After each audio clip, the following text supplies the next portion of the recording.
Dia cuma modal nama pamannya. Langsung duduk di kantor ber-AC. Sementara aku, ngirim lamaran pakai kuota hasil pinjam. Ngetik CV sambil nahan lapar karena uang tinggal 2.000. Malam-malam aku peluk bantal basah. Bukan karena mimpi, tapi karena doa-doaku belum juga dijawab. Sering aku tanya, Tuhan, aku salah apa? Tapi tetap ku kirim lamaran ke 79, ke 80, sambil terus nahan tangis. Aku bukan orang dalam siapa-siapa. Aku cuma orang biasa, yang tetap bertahan meski dunia seperti buta. Tapi hari ini, aku masih di sini, berdiri, karena aku percaya, sabar nggak akan pernah sia-sia. Mungkin kamu juga pernah merasa tertinggal, seperti aku dulu. Kalau kamu merasa kisah ini seperti cermin hidupmu, jangan ragu untuk klik subscribe. Karena di channel ini, kita bukan cuma berbagi cerita, tapi juga berbagi kekuatan. Namaku Raka, seorang pemuda biasa yang baru saja menyelesaikan kuliah dengan segudang impian. Aku percaya pendidikan bisa mengubah nasibku dan membahagiakan kedua orang tuaku yang hanya petani di desa. Tapi kenyataan tak selalu sesuai harapan. Setelah wisuda, hari-hariku diisi dengan mengirim lamaran kerja ke puluhan perusahaan. Sementara itu, media sosialku penuh dengan foto teman-teman yang sudah mengenakan ID card kantor, tersenyum bangga di depan gedung-gedung megah. Sedangkan aku masih duduk di kamar kos yang pengap, memandangi laptop usang dan menanti balasan yang tak kunjung datang. Hati kecilku berbisik, mungkin aku harus lebih sabar lagi. Di tengah keputusasaan itu, aku menerima pesan dari Fajar, teman seangkatanku. Ia dengan santai mengabari bahwa ia sudah diterima kerja di perusahaan impian kami. Paman gue di HRD, katanya ringan. Rasanya seperti ditampar oleh kenyataan. Fajar bukan tipe mahasiswa yang rajin atau ambisius. Ia sering bolos kuliah, mengerjakan tugas seadanya. Tapi hari ini, dia yang melangkah lebih cepat. Aku balas pesannya dengan senyuman palsu dan ucapan selamat. Sementara hatiku terasa sesak. Aku tidak iri, tapi aku merasa kalah oleh sistem yang tak adil. Aku hanya ingin satu hal, dihargai karena usaha, bukan karena koneksi.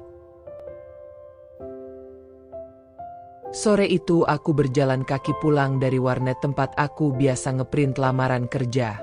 Di jalan, aku lihat orang-orang berpakaian rapi, sibuk mengejar waktu, penuh tujuan. Sementara aku hanya membawa harapan dan selembar kertas berisi impian. Sesampainya di kamar kos, aku membuka media sosial dan melihat unggahan Fajar. Foto ruang kantornya yang mewah, dengan caption, "First day as official staff tas kantor." Mataku panas, tapi aku menolak untuk menyerah. Aku kembali menyalakan laptop dan mengirim lamaran ke perusahaan ke-78. Tanpa ekspektasi tinggi, hanya dengan harapan kecil bahwa Tuhan tak akan membiarkan usaha ini sia-sia. Malam itu, suasana kamar terasa lebih sunyi dari biasanya. Lampu temaram menyinari dinding yang mulai mengelupas. Aku duduk bersila di atas kasur tipis sambil merenung. Rasa iri dan kecewa membanjiri dadaku. Kenapa dunia terasa begitu berat untuk orang yang berusaha dengan jujur? Untuk menenangkan hati, aku tulis kalimat kecil di kertas dan menempelkannya di dinding. Jangan iri pada jalan orang lain. Tuhan punya waktu yang berbeda untuk setiap perjalanan.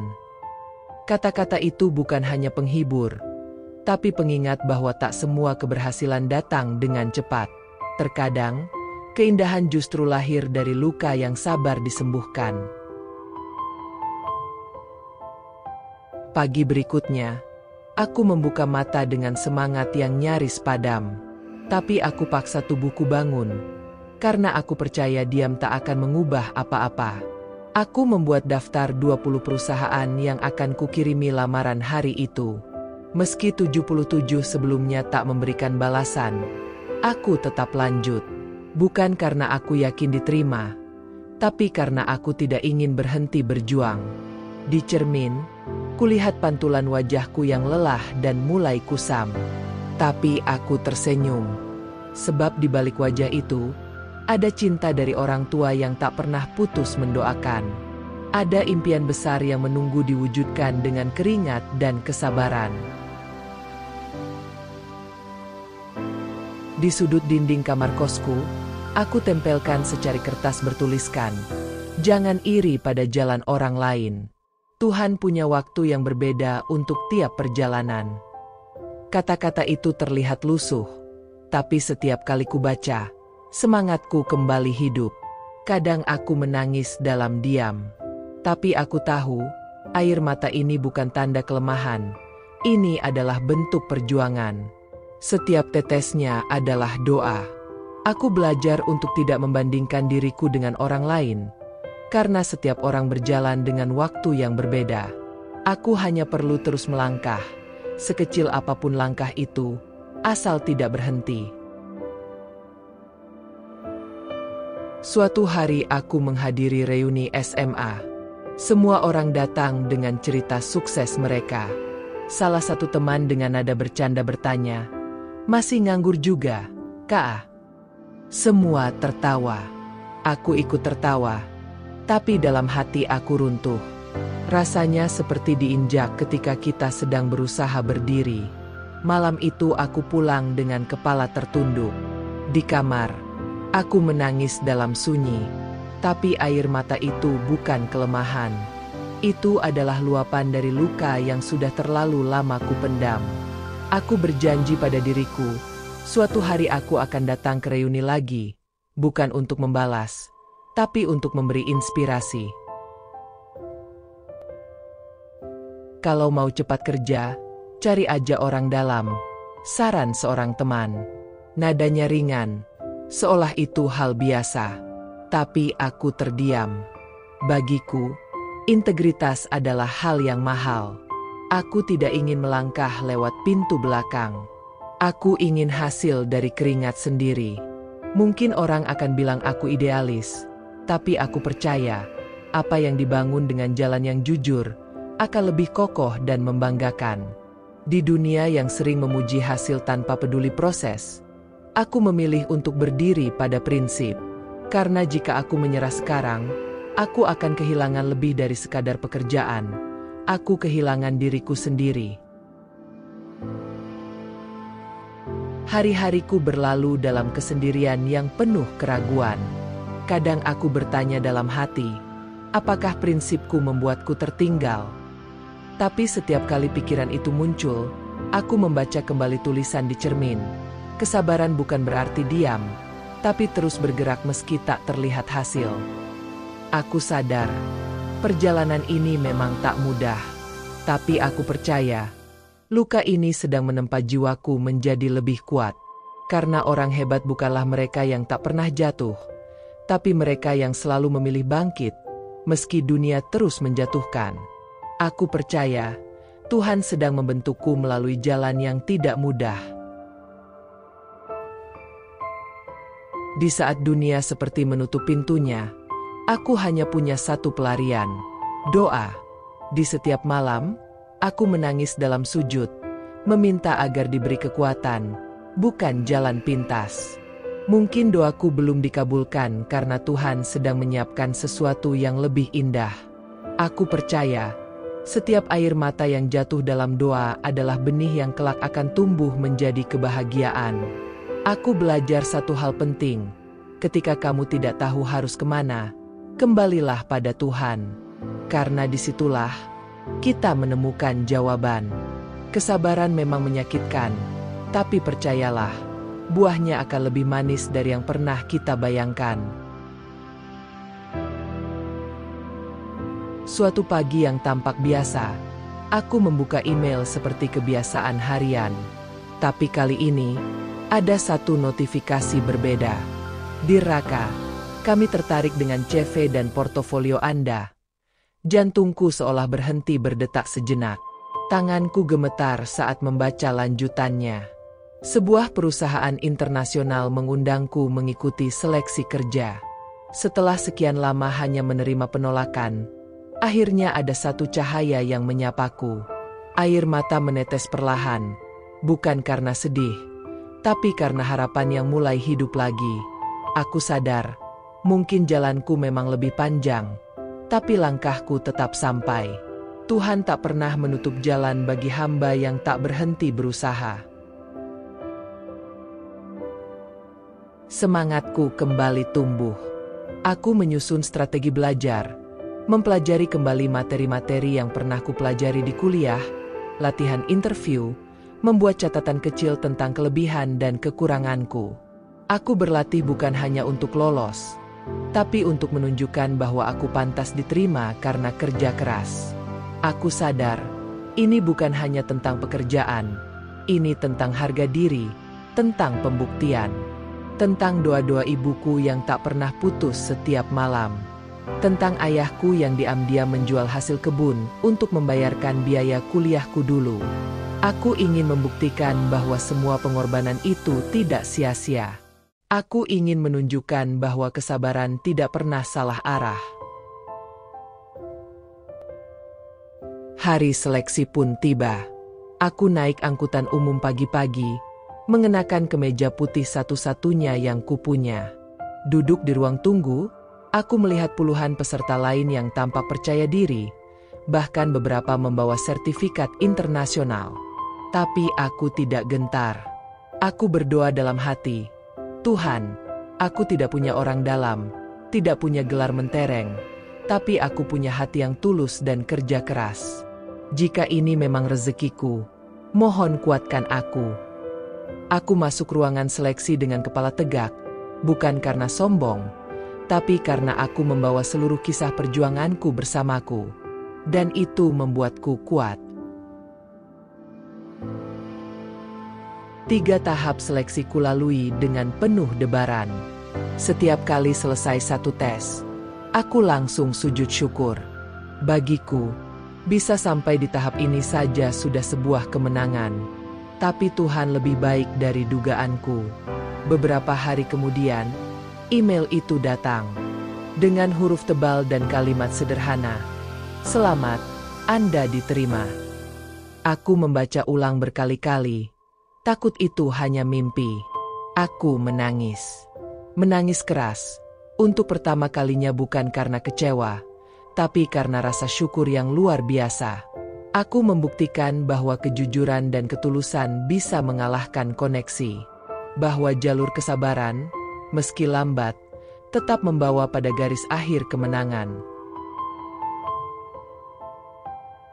Hari pertama kerja, aku duduk di meja kecilku, menatap logo perusahaan di dinding. Aku tidak percaya aku benar-benar di sini. Bukan karena orang dalam, bukan karena jalan pintas, tapi karena aku bertahan saat semua orang bilang menyerah. Aku melihat kembali ke masa-masa pahitku, kamar kos sempit, lamaran ke-78, hinaan di reuni, dan semua malam yang kulalui dengan doa. Hari ini, semua luka itu terasa seperti berkah. Karena tanpa luka itu, aku takkan pernah belajar arti syukur yang sesungguhnya. Aku membuktikan bahwa mereka yang sabar tak pernah benar-benar tertinggal. Mereka hanya sedang dipersiapkan untuk waktu terbaik. Di kantor, aku memang bukan siapa-siapa. Hanya staf baru dengan gaji pas-pasan dan tugas-tugas kecil. Tapi aku mengerjakannya sepenuh hati. Setiap mengetik laporan, mengarsipkan data, atau menyeduh kopi untuk atasan, aku lakukan dengan rasa syukur. Karena aku tahu, dulu aku pernah berjuang dari titik nol. Aku pernah dihina, diragukan, dan dipandang sebelah mata. Maka hari ini, sekecil apapun tugasku, tetap kuanggap kehormatan. Kadang aku pulang larut, naik angkutan kota terakhir, tapi tak ada keluhan.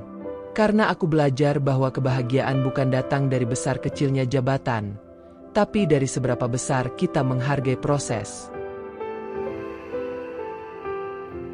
Beberapa minggu kemudian, aku bertemu Fajar di sebuah seminar. Ia mengenakan jas mahal dan berbicara tentang peran koneksi dalam karir.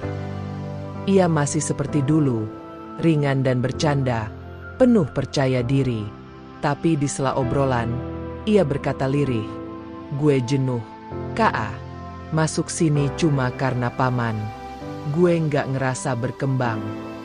Aku terdiam. Dalam hatiku berkata, mungkin inilah bedanya. Ia memang lebih dulu masuk, tapi tidak benar-benar merasa berada di tempat yang ia perjuangkan. Aku sadar, masuk lewat jalur orang dalam memang bisa cepat, tapi kadang tak memberi kedalaman rasa. Sedangkan aku tumbuh dari akar. Aku pulang dari seminar dengan hati penuh perenungan. Selama ini aku kira aku tertinggal, tapi nyatanya, aku justru sedang dilatih. Kesabaran tidak membuatku lemah, justru memperkuat pondasi dalam diriku. Apapun yang kuterima hari ini, terasa lebih berarti karena ku tahu betapa panjang jalan menuju ke sana. Aku belajar bahwa jalur tercepat bukan selalu yang terbaik, tapi jalur yang penuh cobaan, meski berat, justru mengajari kita menjadi pribadi yang kuat dan bijak. Aku tak iri lagi pada mereka yang dulu mendahuluiku, karena aku tahu kini, aku berjalan dengan pijakan yang kukuh. Aku berjanji pada diriku sendiri, suatu hari nanti, ketika aku berada di posisi bisa membantu orang lain, aku akan membuka jalan dengan adil. Bukan karena kenal, bukan karena titipan, tapi karena mereka memang layak. Aku tak ingin menjadi bagian dari sistem yang meremehkan proses. Karena aku tahu bagaimana rasanya berjuang sendirian, melawan sunyi, berteman dengan harapan yang nyaris padam. Maka ketika nanti ada raka-raka lain di luar sana yang sedang mencoba, aku akan jadi orang yang memberi jalan, bukan menutupnya. Karena dunia ini sudah terlalu keras untuk ditambah ketidakadilan. Dari ruang kantor kecil itu, aku menatap keluar jendela. Aku ingat ibuku di kampung, yang selalu bilang, "Nak, orang sabar pasti menang." Dulu kalimat itu hanya kuterima sebagai hiburan. Tapi kini, aku merasakannya menjadi nyata. Aku tahu, hidup tidak pernah mudah untuk orang jujur. Tapi justru itu yang membuatnya indah. Setiap detik perjuangan, setiap penolakan, setiap air mata yang jatuh, semuanya berubah menjadi kekuatan. Hari ini aku berdiri, bukan karena hebat, tapi karena aku tidak pernah berhenti. Karena aku percaya, siapa yang bersabar, sedang dicintai oleh Tuhan dengan caranya yang paling lembut. Beberapa waktu kemudian, aku dipercaya menjadi mentor untuk anak magang. Salah satu dari mereka datang dengan CV kosong dan raut gugup yang sangat familiar bagiku. Aku melihat diriku di matanya, penuh harap tapi juga penuh ketakutan. Aku dekati dia perlahan, memberi arahan dengan sabar. Di dalam hati, aku berkata, "Tenang saja, kamu tidak sendiri."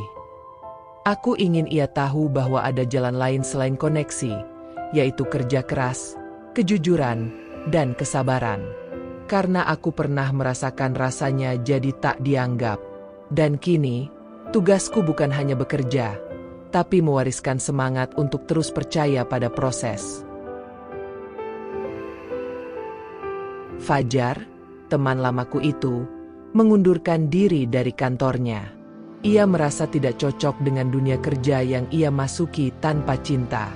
Ia berkata padaku, "Gue rasa Elo lebih beruntung, Ka, karena Elo tahu rasanya berjuang."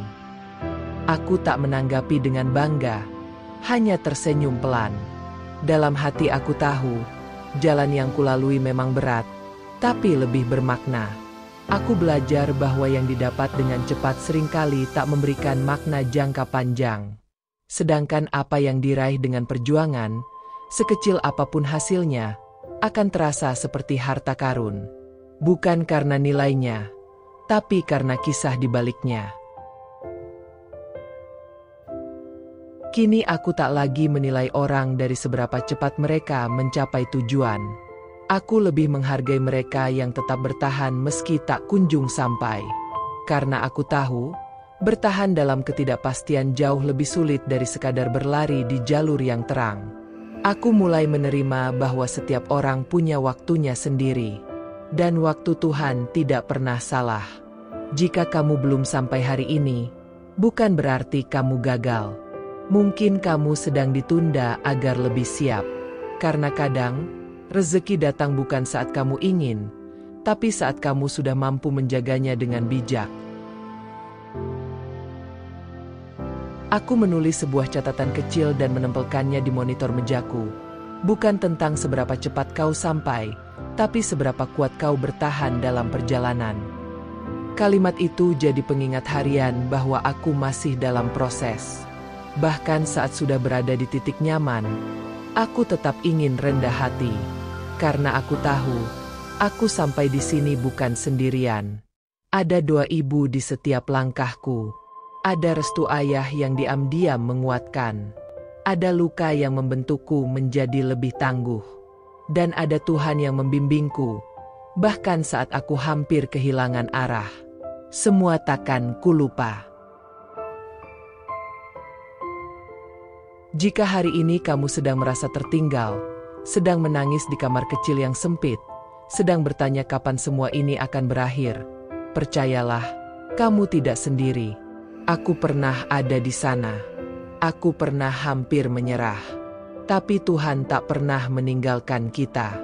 Kamu mungkin tak punya koneksi, tak punya privilege, tapi selama kamu punya kesabaran, kamu sedang menabung kemenangan. Jalanmu memang sunyi, tapi bukan berarti salah.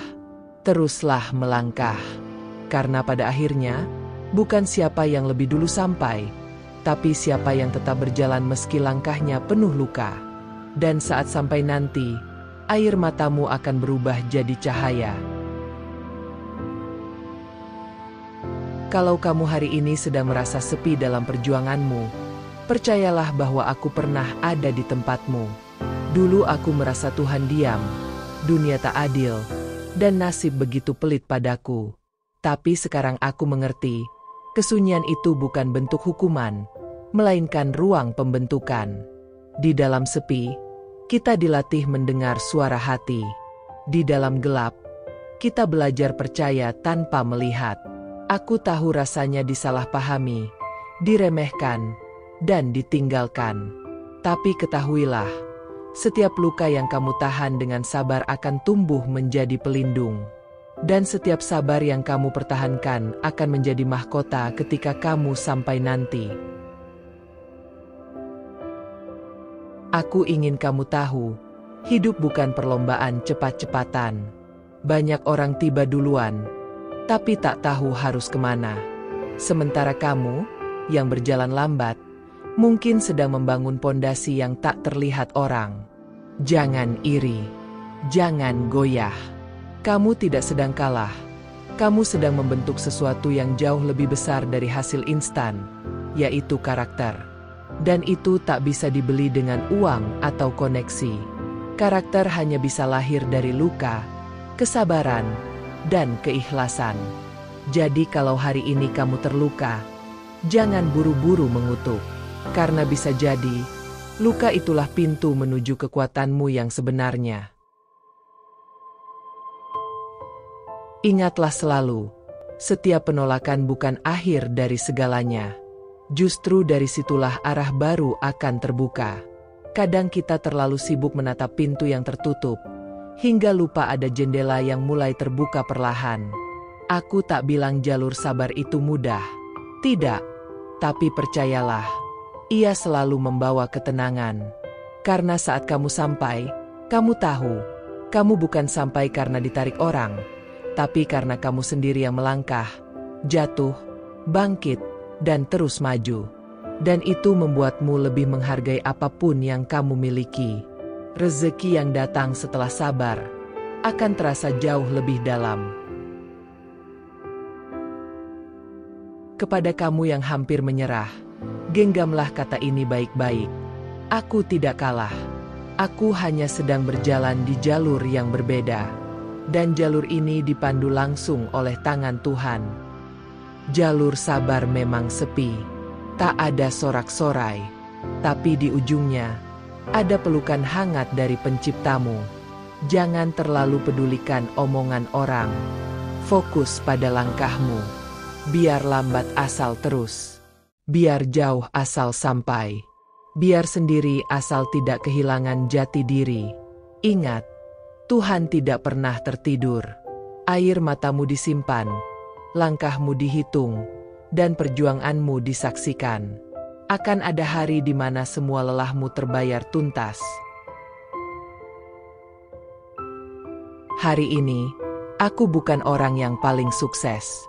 Tapi aku adalah orang yang paling tahu rasa syukur. Karena setiap yang aku capai, datang dari jalan terjal yang kupilih sendiri. Bukan karena dilapangkan oleh koneksi, tapi karena aku bertahan saat semua pintu tertutup. Dan jika kisah ini sampai ke kamu, aku ingin kamu tahu, kamu juga bisa. Jangan pernah menyerah. Jangan pernah kehilangan harapan. Karena yang menanam dengan air mata, akan menuai dengan sukacita. Tuhan sedang menuliskan kisah indahmu, meski hari ini kamu belum membacanya. Bersabarlah, waktumu akan datang.